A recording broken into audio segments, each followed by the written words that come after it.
She was the people's princess, an iconic figure. But was Princess Diana murdered by the Secret Service on the orders of the British establishment? She died in Paris in a high-speed car crash, trying to escape the paparazzi. Because she was such an extraordinary woman, people find it completely unacceptable that somebody like that should have such an ordinary death, a car crash. Her companion, Dodi El Fayed, and their driver were also killed. The French police concluded it was a tragic accident. But Dodi's grieving father has refused to accept this verdict. This is the most famous, the most beautiful lady in the world, right? She is the mother of the future king. They've been murdered with my son. Conspiracy theories have gripped the public imagination as a result of doubts raised about the French crash investigation. Were blood samples switched, which showed Diana's driver was drunk? Why has a crucial witness, the driver of a second car involved in the crash, never been identified? How could it take close on 2 hours to get Princess Diana to a hospital just 4 miles away? The more we are left with so many questions unanswered, the more we're left saying, well, there's only one answer to all this, that she was taken out. The former head of the Metropolitan Police has spent nearly 3 years reinvestigating the crash. This is a very intricate investigation. Every single aspect of conspiracy theories and the like will be looked at by my team. This week, he's due to deliver his report. Tonight, we investigate if there was a conspiracy to murder Princess Diana.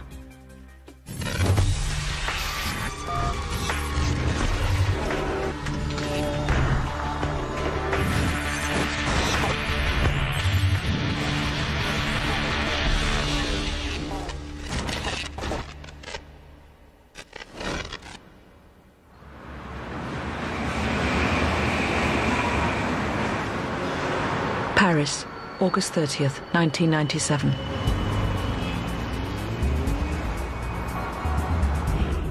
The Ritz Hotel. Princess Diana and Dodi El Fayed hurry into the hotel owned by Dodi's father.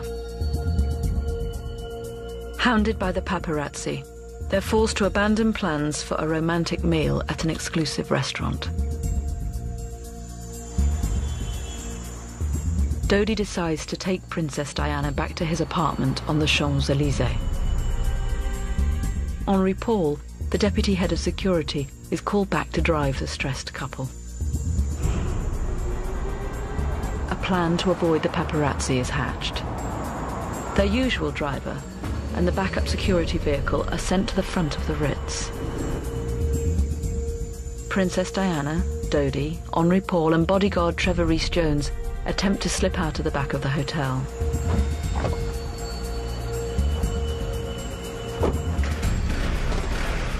But the paparazzi are not fooled and give chase.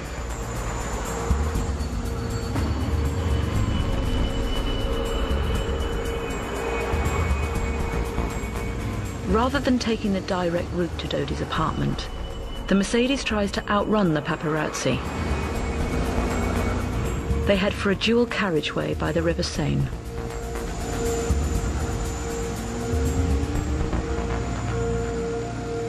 Four minutes later, the car enters the Alma Tunnel.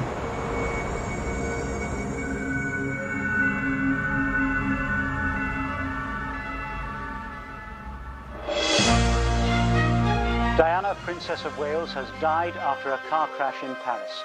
The French government announced her death. This is CNN Breaking News. In Paris, France tonight, a tragedy. Britain's Princess Diana has been in an automobile accident. The princess's companion, Dodi El Fayed, and the car's chauffeur were killed in the accident. A bodyguard in the car was also badly injured.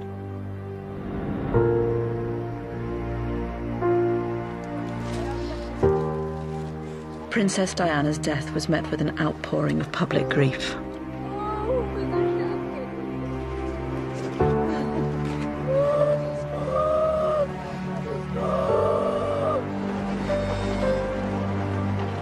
There was bewilderment that her life played out in the public gaze and guarded in its every move could be cut short so suddenly.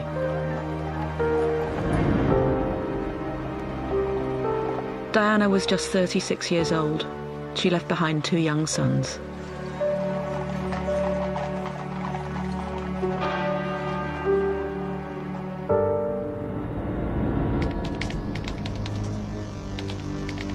Within hours of the crash, elaborate conspiracy theories started to appear on the internet, suggesting Princess Diana was murdered. Former royal correspondent Noel Botham claims she sensed danger.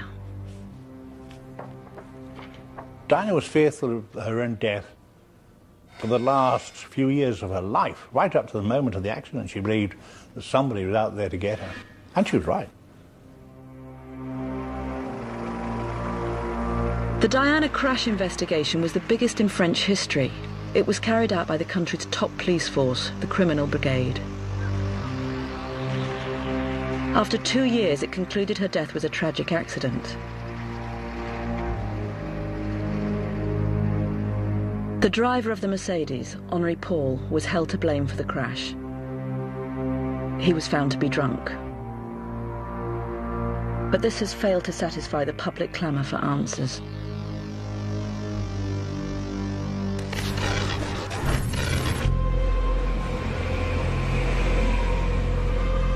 So was Diana's driver, Henri Paul, really drunk at the wheel? Just 8 hours after the accident, the French police carried out a post-mortem here at the Medical Legal Institute.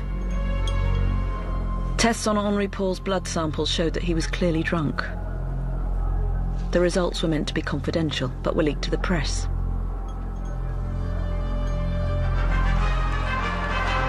The man driving the Princess of Wales car was 3 times over the French drink-drive limit. Henri Paul, who also died in the accident, is now at the centre of investigations by French police. Conspiracy theorists believe the leak was designed to close the case as quickly as possible and hide a much more elaborate plot. Right from the very beginning, the police decided that they had an easy scapegoat, a man who was dead, a man who couldn't argue back. It was a setup. They wanted to blame this man. This news went round the world, and he was instantly labelled the killer of Princess Diana.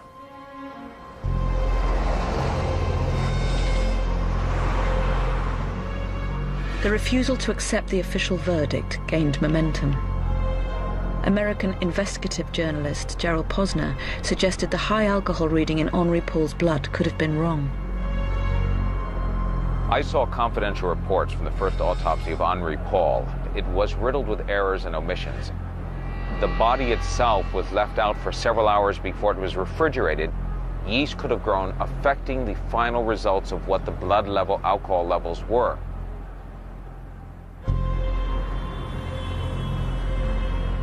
Serious errors were made at the morgue, which French officials initially denied. Henri Paul's blood samples were not labelled correctly. There was no log or record as to who had access to the samples. Skeptics maintain the blood was tampered with to frame the dead driver. There were certainly mistakes and omissions made, as happens in many autopsies, but by the French hiding that information, they have given grist to the conspiracy theorists who believe that they are hiding evidence of a murder. Mohammed Al-Fayed, the millionaire owner of Harrods, called a press conference shortly after the crash. His spokesman, Michael Cole, said he could show that their employee, Henri Paul, was not drunk. Henri Paul did not have any appearance of being overexcited and drunk as a pig, a quotation which incidentally appears again in the Evening Standard this evening. You will see the evidence for yourself. Before the world's press, they released CCTV from the Ritz. Security manager, next will be the concierge, and finally, Henri Paul.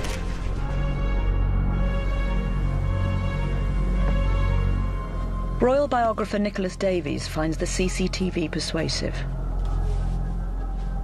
There was no suggestion at all in any of the pictures that I've ever seen of the CCTV to suggest that he wasn't stone cold sober.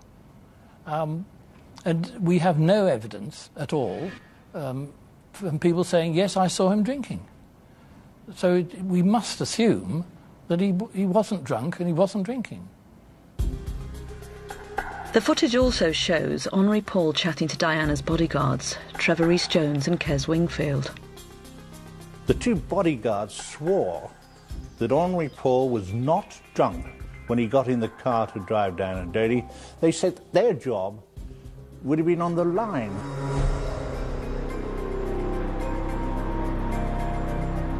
Henri Paul returned to the Ritz at 10 p.m. on the night of the crash. He'd been off duty for 3 hours. The French police checked to see if he'd been drinking in the bars close to his home near the hotel. There was no single witness has come forward to say that he was drinking. And we also know that only 3 days before he had had a rigorous pilot's medical examination, and there was no suggestion in that he was a drinker or a drunkard. Henri Paul had been a pilot for over 20 years and had clocked up 600 hours of flying time.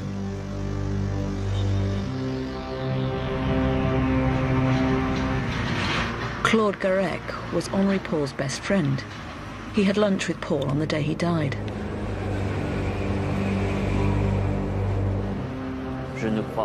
I absolutely don't believe that the accident was the fault of my friend.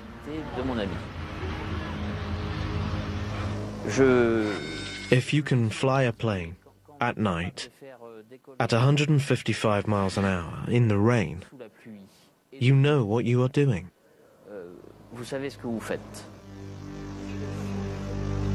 Within days of the crash, French officials realised the controversy over whether Henri Paul was drunk or not was getting out of hand. They ordered a second post-mortem.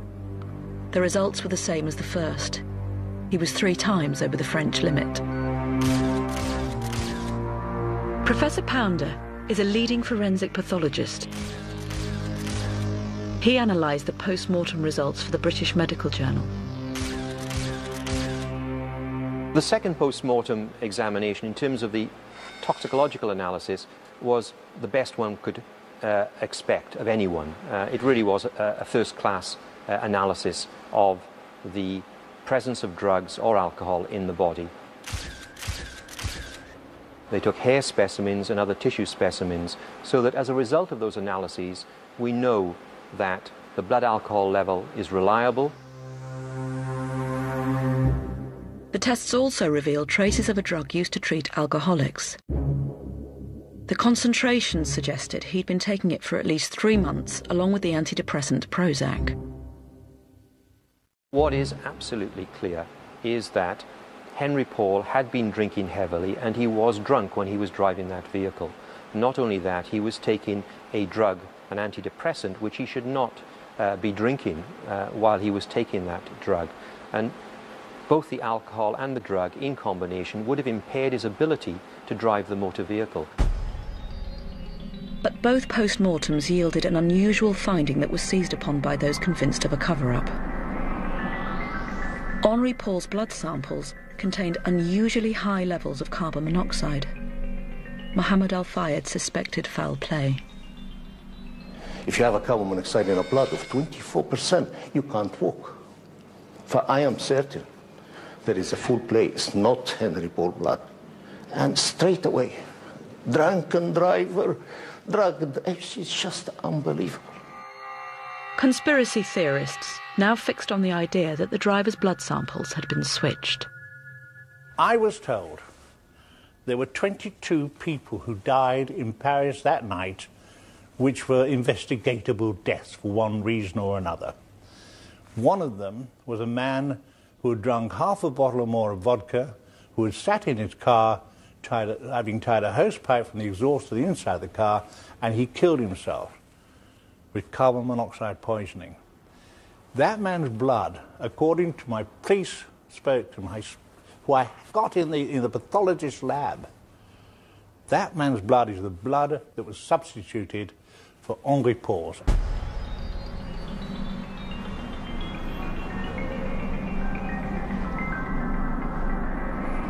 Martine Montet, the head of the French judicial police who investigated the crash, is outraged at the suggestion. These stories of switched test tubes are nonsense. Henri Paul's blood samples have never been switched. She says framing Henri Paul would have required a huge conspiracy, corrupting a whole chain of police and forensic investigators. The people at the criminal brigade, the morgue, and the toxicology laboratories are all highly respected specialists. They've worked on important crime scenes, on terrorist attacks. You think that these people would compromise themselves by switching blood samples? Professor Pounder believes there is an innocent explanation for the high carbon monoxide in Paul's blood. Carbon monoxide, as a result of cigar smoking, can be easily as high as 20%. Once we're aware that Henri Paul was a heavy cigar smoker, we can readily explain the carbon monoxide level, and we need look no further. Recently, French officials took one final step to confound their critics. We've discovered they tested Henri Paul's blood and matched it with his parents' DNA. The blood was his. It wasn't switched.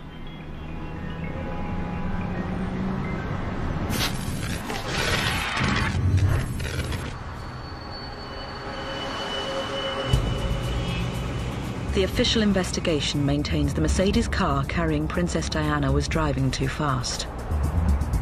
But skeptics suspect it's another attempt to demonize Henri Paul and hide the real story.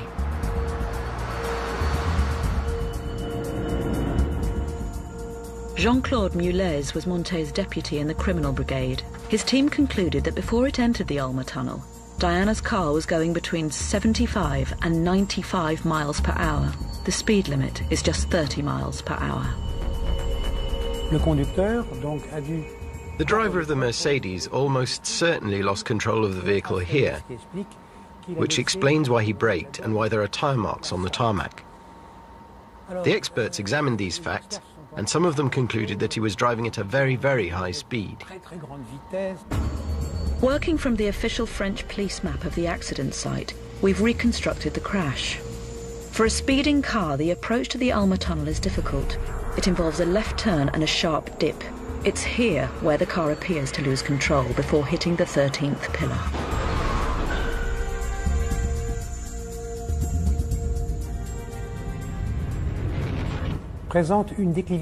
The road has a downward slope of 6%. If the slope is taken at high speed, there's a small pull on the steering wheel, which could explain why the driver lost control of the vehicle.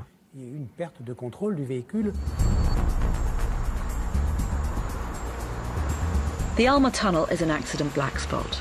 In the 15 years before Princess Diana's death, 8 people died and another 8 were seriously injured there.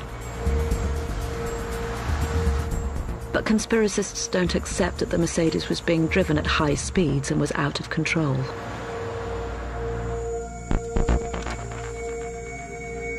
Noel Botham says he's found evidence which proves the car was going much slower than the official French account.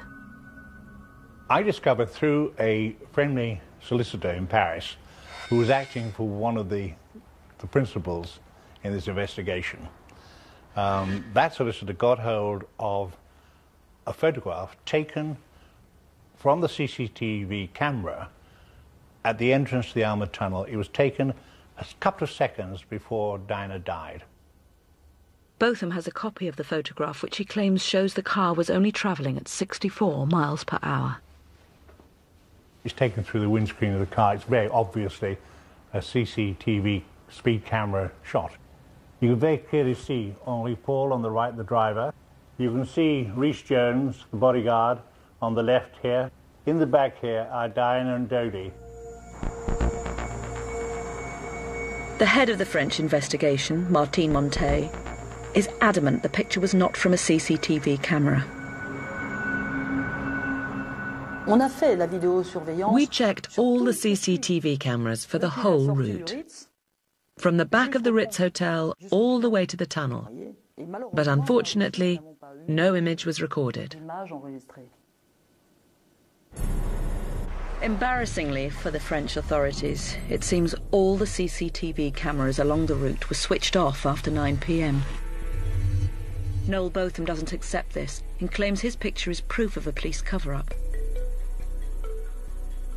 They say that starting from the Ritz, which is next to the Ministry of Defence, that the cameras outside the Ministry of Defence weren't working, none of the cameras in the Place de la Concorde, the Rue de Rivoli, were working, or on this route, or at the entrance of the tunnel. All 11 cameras, for some reason, were not functioning correctly on that night, of all nights. So where did it come from? We've established that the picture is one of those seized from the arrested paparazzi photographers. It was actually taken as the Mercedes pulled away from the Ritz. It's not a CCTV still from the Alma tunnel. So despite the conspiracists' attempts to prise open gaps in the police account, the available evidence suggests the Mercedes was travelling too fast.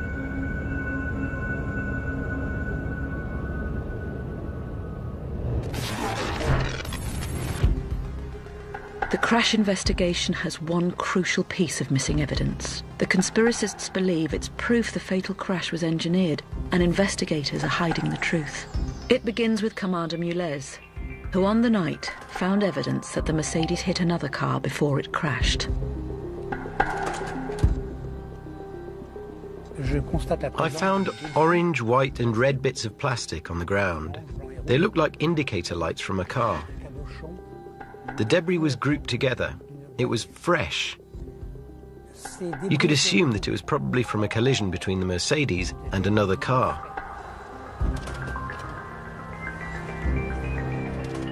Mulez also found a trail of white paint on the Mercedes.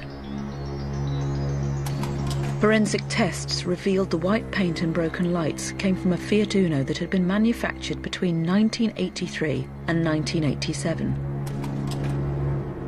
There were 10,000 white Fiat Unos in France that matched that description and were still on the road.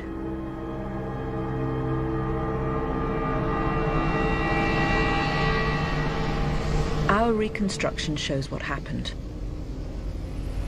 As the Mercedes speeds towards the tunnel, the Uno comes down a slip road.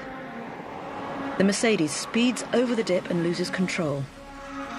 It clips the back of a Fiat Uno before crashing. The Uno has never been found, and conspiracy theorists believe it's because the driver was part of the murder plot. This was a vital witness to that accident. If he was an innocent person, he must have known he'd been hit by the Mercedes. He must have seen in his rear mirror the Mercedes hit the pillar, didn't stop, never came forward. Yet a vital witness. This is what determined in my mind this was not an accident. The French search for the Fiat Uno focused on 2 districts west of Paris on the basis of a partial sighting of the number plate by 2 witnesses. We must have checked between 3,500 to 4,000 vehicles over many, many months. We checked every single town in the 92nd and 78th districts. In each town, there were quite a few people who owned that type of vehicle.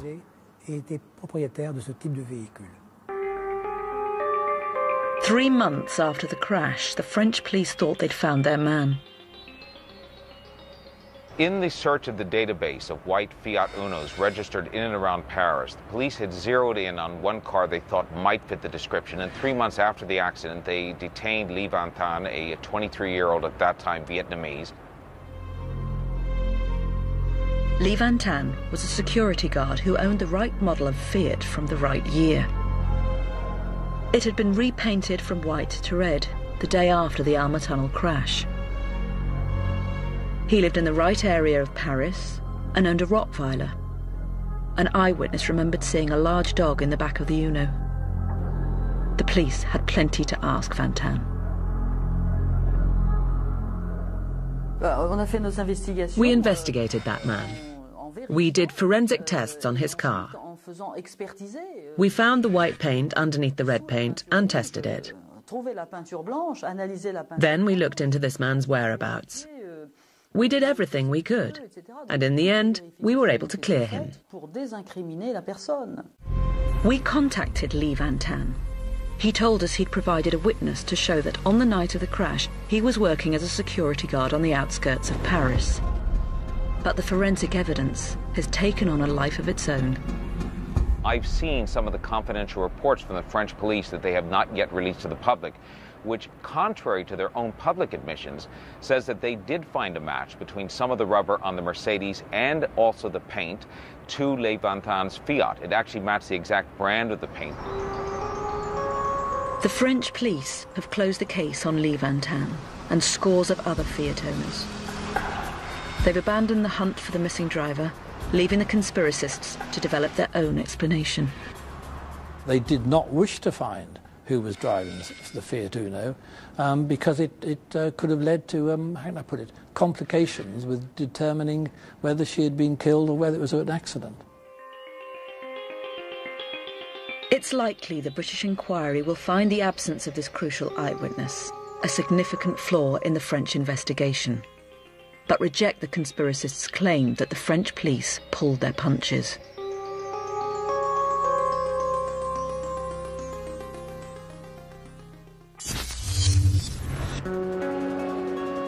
In the immediate aftermath of the crash, every detail of what happened was analysed worldwide. American conspiracy theorists started to question the medical treatment Princess Diana received that night, and this began to shape their TV coverage. For some as yet unexplained reason, it took 1 hour and 43 minutes from the time of the crash to deliver Diana to a hospital that was only 3.8 miles away. Skeptics believe that when the car crash failed to kill Princess Diana outright, her treatment was deliberately delayed to ensure her death. The French ambulance service was on the scene 6 minutes after the crash. But skeptics point out that it was over 50 minutes before Diana began her journey to hospital. Dr. André Leonhardt reviewed the emergency service's response for the French investigation. This is his first interview. Great efforts were made to safely remove the people from the wreckage of the car. Princess Diana, in particular, had to be placed on a stretcher to remove her from the car. While she was being removed, she suffered a brief cardiac arrest, so we needed time to stabilize her.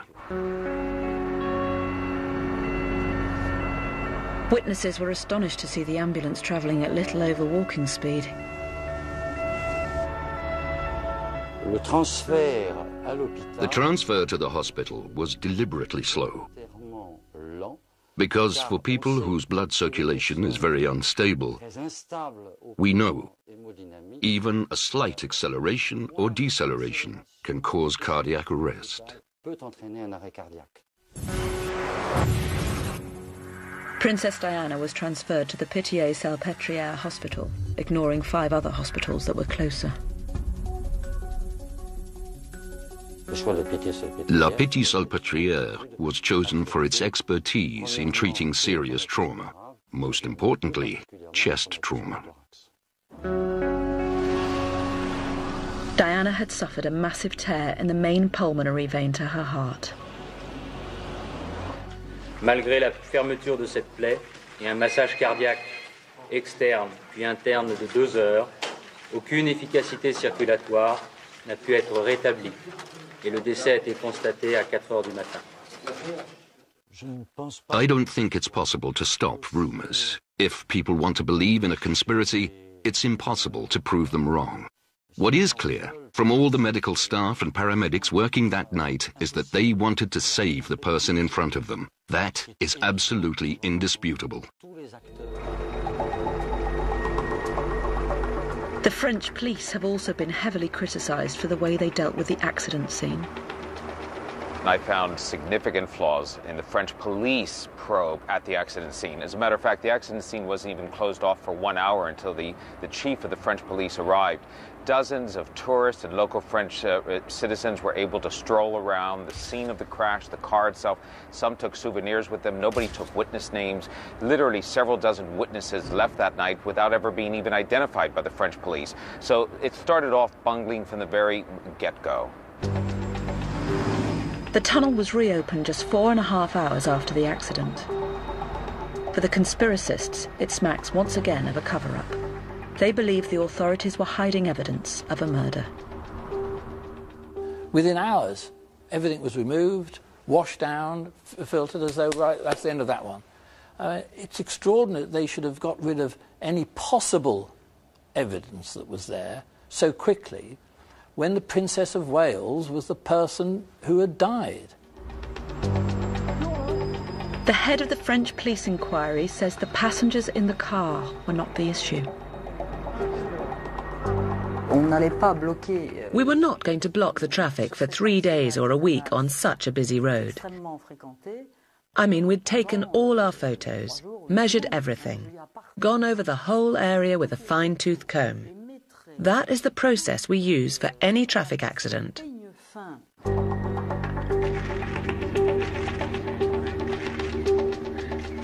Whatever the skeptics' claims of police failures and cover-ups that night, one simple fact remains hard to deal with. What is certain is that she was not wearing a seatbelt, and this made things worse. We would like to think that if she had been wearing a seatbelt, we'd have been able to save her.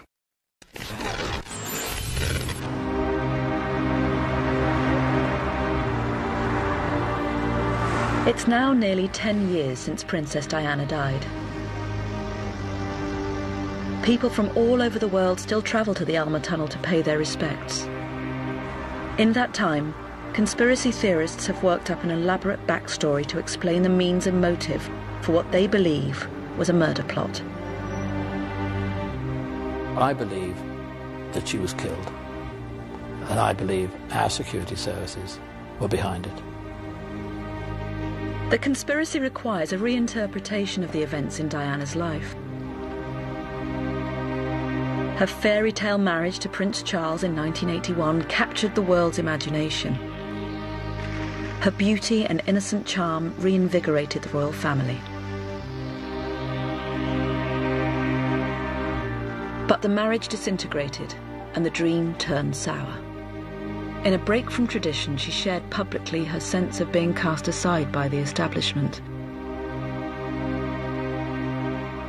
People's agendas changed overnight. I was now separated, wife of the Prince of Wales. I was a problem. I was a liability, seen as. And how were we going to deal with her? They see me as a threat of some kind. Diana refused to fade away. She championed causes with clear political overtones, campaigning against the use of landmines. She relished going beyond the brief of a traditional royal. Diana was on a total collision course with the British establishment. She didn't trust the establishment, she didn't trust the security services in Britain because she had been bugged. Her home had been bugged at Kensington Palace. For years, she was aware that she was being watched. And afraid that she was being watched. In July 1997, just 6 weeks before her death, Princess Diana went on holiday to the south of France with an unlikely host, Mohammed Al Fayed. The Egyptian multimillionaire owner of Harrods was a controversial figure who'd been refused a British passport. Al Fayed's revenge was to reveal that he'd been secretly paying Conservative MP Neil Hamilton to ask questions about his case in Parliament. It was evidence of sleaze which helped bring down the last Conservative government. Inviting herself on a holiday with Mohammed Al Fayed was Diana being at her naughtiest, at her most mischievous. This was a chance to poke a finger at the British establishment and the royal lovers, the toadyists, as she called them. On the holiday, she met Mohammed's son, Dodi. press speculated that their relationship could be serious. A fortnight later, the couple arrived in Paris. Dodi left the Ritz to pick up a ring that he'd ordered for Diana from this jewellery shop. 6 hours later, the couple were both dead. 5 days after the crash, Al Fayed's press spokesman, Michael Cole, attached no significance to the ring. What that ring meant, we shall probably never know.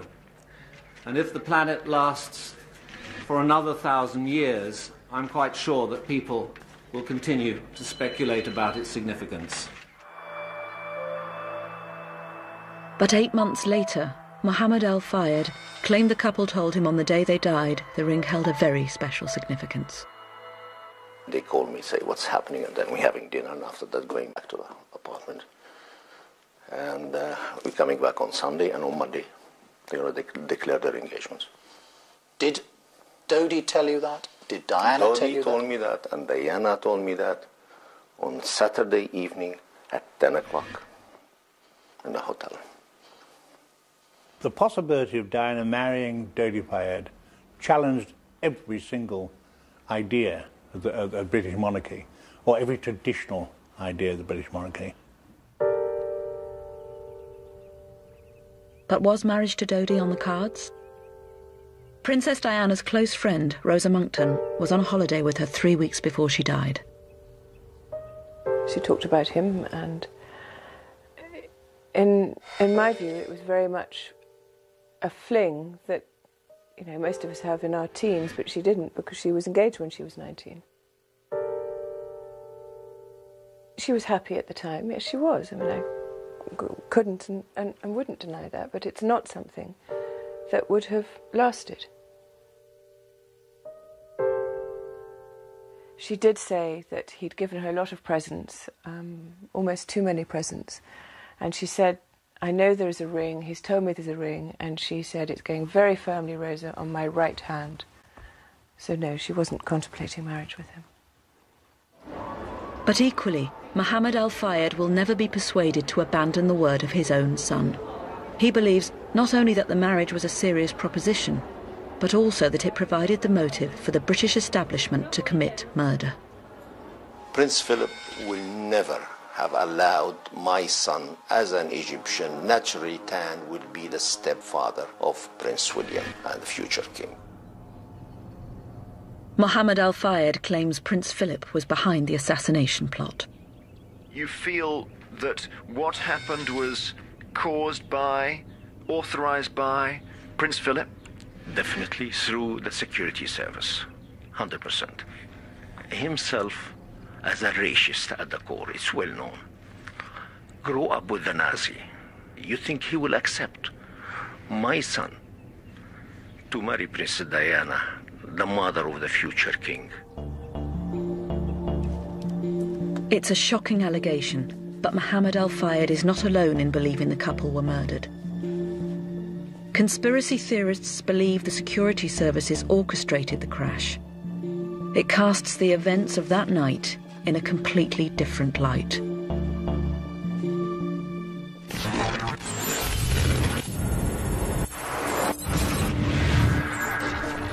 The most direct route from the Ritz Hotel to Dodi's apartment was along the Champs-Élysées. For some reason, the driver, Henri Paul, set off in a different direction, heading west towards the Alma Tunnel. Conspiracists believe he took this route not to escape the paparazzi, but because he was told to by his intelligence handlers. Henri Paul is told what to do by, presumably, the French Secret Service. And why would he be told that? There's only one reason, because something was planned. And I maintain very strongly that what was planned was the killing of Diana.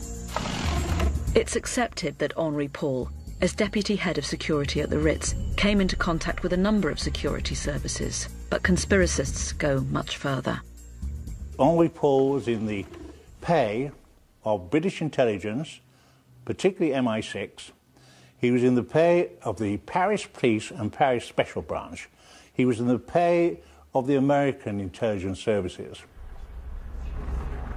And Henri Paul made a great deal of money out of it. After his death, it was discovered that Henri Paul had £140,000 in 6 bank accounts in Paris. A British spy gave credence to the theory. Former MI6 agent Richard Tomlinson came forward with a sensational claim about Henri Paul. It's been well established he went missing for 2 or 3 hours on the night of his death. It could well be that he was with an MI6 handler during that time. But there's a problem with the conspiracy. It's potentially a suicide mission. It requires Henri Paul to be both perpetrator and patsy. Obviously, he was tricked as much as his clients, as Dodi and Diana, because he didn't take that route knowing he was going to die, clearly. Jean-Claude Moulez investigated Henri Paul's links to the secret services and found he was just a low-level informant for the French police. The person in charge of security at a large Parisian hotel automatically has contacts, good contacts with the police.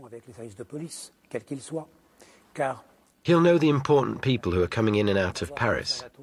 But to say that every month he receives a fat envelope from the secret services, in my opinion, is just absurd.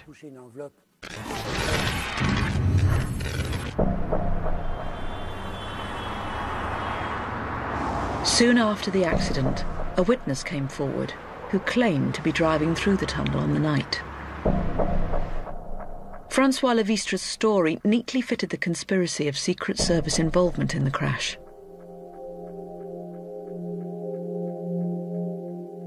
On an ITV programme, Levistre was questioned and claimed to have seen a massive flash of light before the accident. The flash?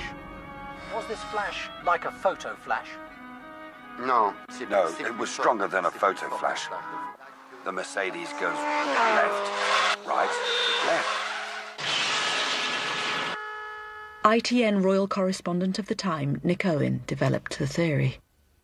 Now, this is an anti-personnel device, quite legal to buy in the UK, which sets off one enormously powerful flash of light. Shine this in somebody's eyes, and they'll be stunned, disabled, blinded for several minutes. So was this flash gun the spook's weapon of choice? Ex-spy Richard Tomlinson claimed MI6 planned to use exactly this piece of kit to orchestrate a fatal car crash in a tunnel. The target was former Yugoslavian President Slobodan Milosevic. The death of Diana was straight out of an MI6 assassination blueprint. The witness reported there was a very bright light in the tunnel, and as soon as I heard that, that made me click 2 and 2 things together. I think, oh, that is exactly one of the proposals that was used in the Milosevic document. And the combination of the bright light and the tunnel made me think straight away, well, maybe it wasn't an accident. It was exactly the same system, same plan as was put into operation to kill Diana. There were no differences at all.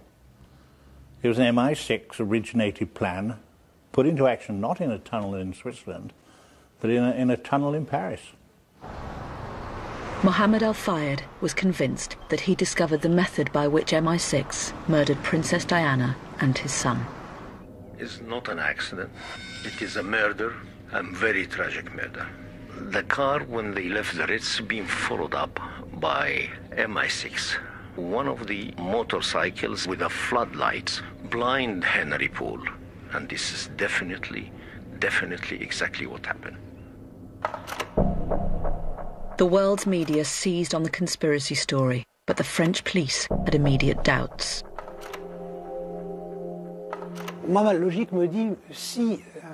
If there had been a flash, it would have blinded not only the driver of the Mercedes, but the driver in the Fiat Uno and the paparazzi too. Everybody would have crashed into each other at the same time. It doesn't make sense.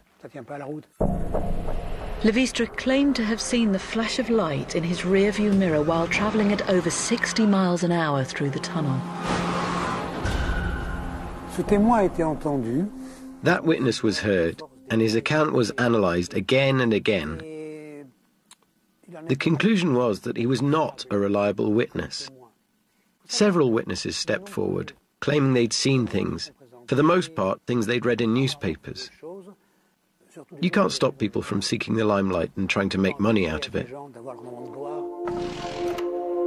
No other witness supported Francois Levistre's claim to have seen a massive flash of light before the crash. And Levistre had a dubious background. In 1988, he'd been arrested for trying to sell his wife's unborn baby in a blaze of publicity. On a choisi de donner cet enfant parce que j'en ai discuté avec mon épouse, parce que cet enfant qui pourrait venir au mois de septembre ne serait pas le bienvenu chez nous. A year after the crash, Levistre elaborated on his story. In a British newspaper, he claimed he might have caused the crash by accidentally swerving in front of the Mercedes carrying Princess Diana. But he's never talked to the French police about this.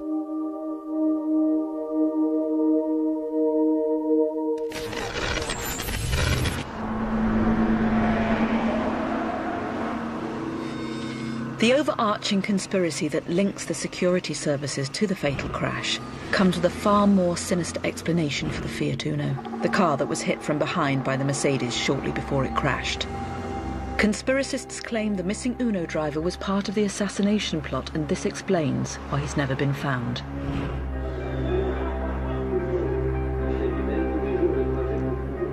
Six months after the crash, private detectives working for Mohammed El Fayed came up with a possible driver, James Andenson. He was one of the top paparazzi photographers in France. Andenson had been part of the pack following Princess Diana and Dodi El Fayed in Saint-Tropez.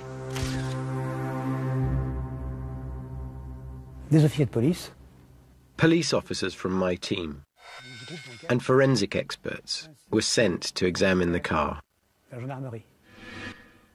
They found the Fiat Uno up on blocks with no wheels. It hadn't been used for months and months and months and months. Journalist Tony Comiti had known Andenson for over 20 years. He made a documentary about him and filmed him in his white Uno. The car couldn't get in second gear. It had 235,000 miles on the clock, no indicators and no brakes. James lived 175 miles from Paris. The car was in such bad condition, he would have had to put it on a train to get it there.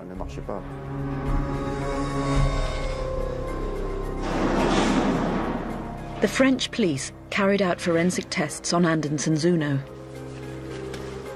Some paint samples matched the white marks found on the Mercedes carrying Princess Diana. Rubber samples from the bumper also matched traces on the Mercedes, and he'd replaced his left tail light. But the car showed no signs of having been involved in an accident. Furthermore, Andenson had a good alibi for the night in question. At midnight, Andenson was at home with his wife, 175 miles south of Paris. At 4 a.m, he travelled to Orly Airport and then took a 7:20 flight to Corsica. Andenson provided the French inquiry with airline tickets and toll road receipts to back up his story. But sceptics argue Andenson's alibi could have been faked by the secret services. I am personally convinced, as are many people, that Andenson was driving the Fiat Uno, his Fiat Uno, that night in the Alma Tunnel. It was he who swerved in front of the Mercedes and set in motion the situation that ended in Diana's death. Botham says Andenson was there to force the Mercedes to crash. He claims Andenson had links with the British Secret Services and he'd been involved in other assassination plots. James Andenson was being investigated actively by French Special Branch, who I spoke to. He had this strange habit of being present when people either committed suicide or were murdered. He was with them, probably the last person to see them or photograph them. The French eliminated Andenson from their inquiry. 2 years later, he was found burnt to death in his car in remote countryside, 250 miles away from his home. Skeptics claimed he'd been silenced. He started to boast that he'd been there the night Diana died, that he knew things other people didn't know, and that he could tell a real story if he wanted to. I think those reports got out to the wrong people.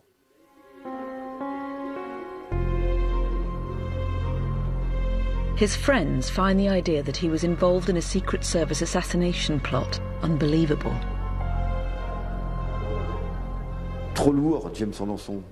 He was too fat, James Anderson, to work for the Secret Services.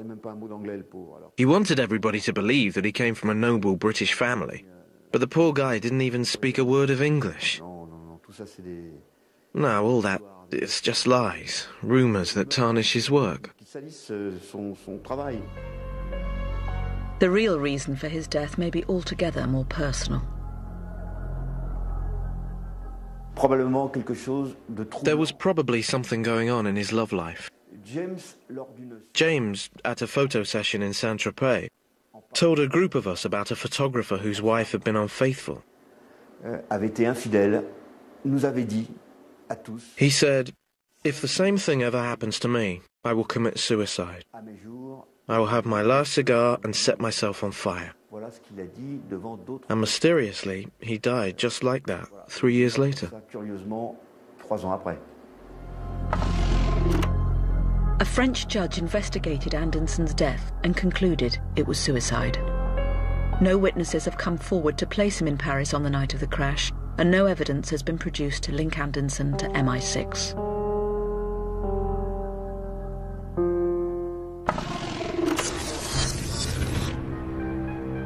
The conspiracy theorists have one final card to play. They say it provides both the motive and the urgency for the Secret Service plot to kill Princess Diana. It all hinges on a conversation Mohammed Al-Fayed says he had with Princess Diana on the night of the crash. She was pregnant, and I knew that. How did you know that? She told me on the phone. She told you on the phone? The world's press needed no encouragement to start this conspiracy rolling. They searched back through their archive and found this picture of Diana in Saint-Tropez. Was this a tight swimsuit or evidence of pregnancy? French medical services made no checks to see if Diana was pregnant when she died.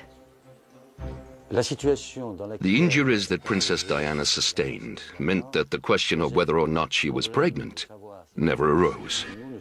As a result, there were no blood tests to check for pregnancy. But André Leonhardt has seen copies of the post-mortem carried out on Princess Diana in England 24 hours after the crash and after her body had been embalmed. The autopsy showed that she was not pregnant. The embalming was requested by her family to make her more presentable, because some time would pass between her leaving Paris and her funeral in Britain.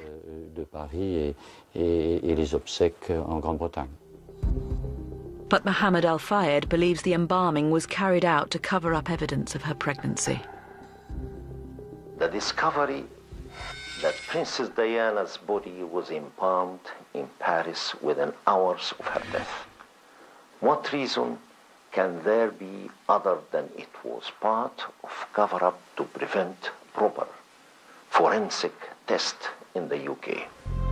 10 days before she died, Princess Diana visited this clinic in London for treatment of premenstrual tension. Checks carried out by her consultant, Dr. Lily Hua, confirmed that Diana was not pregnant. Diana's close friend, Rosa Monckton, says having to constantly face these very personal claims causes real upset to Princes William and Harry. And there's no elegant way of saying this, and I wish I didn't have to, but she could not have been pregnant when she was with me on the boat in Greece, which was between the 15th and the 20th of August. She had her period. So there's no way she could have been pregnant by the 30th of August. But the conspiracists remain defiant. The theory changes shape. finding its way around even the most awkward evidence. Ultimately, it becomes a leap of faith. What people don't realise is it does not matter if Diana was pregnant or not. It's whether people believed she was pregnant that matters. Whether the establishment in Britain believed that the princess, the mother of the future King of England, was about to give birth to a half-Muslim child. As conspiracy piles on conspiracy, is there any evidence to support Mohammed Al Fayed's claims of a Secret Service plot to kill Princess Diana?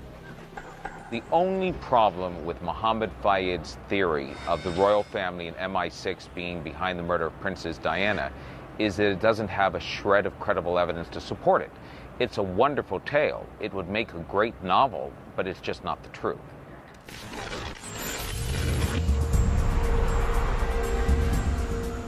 This week, Lord Stevens will make his judgment on the events of that night. It's hard to see how he will conclude the crash was anything other than an accident.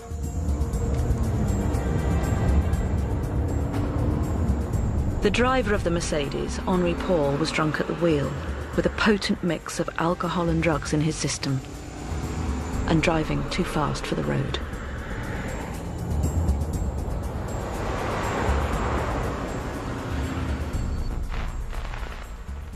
French lawyers believe the final verdict could prove uncomfortable for the millionaire boss of the Ritz. Mr. Al Fayed, if he had been taken to court, could have been sued for damages. According to French law, the employer is responsible for his employee's actions whilst on duty. Henri Paul was driving the car whilst on duty under his boss, Mr. Al Fayed's orders. Therefore, Mr. Al Fayed is responsible for the accident. The Metropolitan Police inquiry is likely to support the French view that the chasing paparazzi were an important influence on the speed of the Mercedes. There was a horde of photographers who were following the couple, and they were very close to the Mercedes when the accident happened. Obviously, this causes annoyance and stress, but it is not the only explanation. The driver also lost control of the car. That's obvious.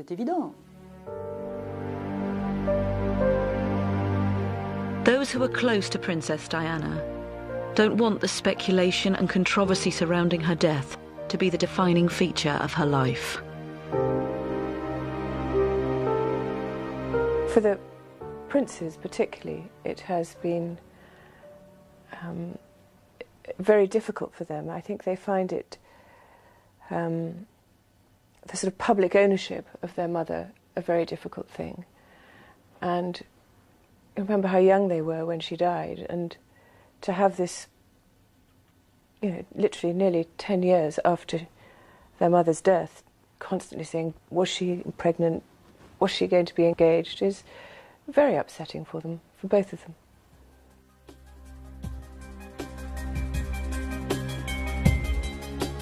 If you want to find out more about this programme and others in the Conspiracy Files series, which continues in the new year on BBC Two, log on to our website, bbc.co.uk/conspiracy files. Test yourself against our survey of the biggest conspiracy stories of the last 2 decades and tell us what you think. So what do you think? Joe Griffith takes your calls on the Diana conspiracy on 5 Live now. Call 0500 909 693.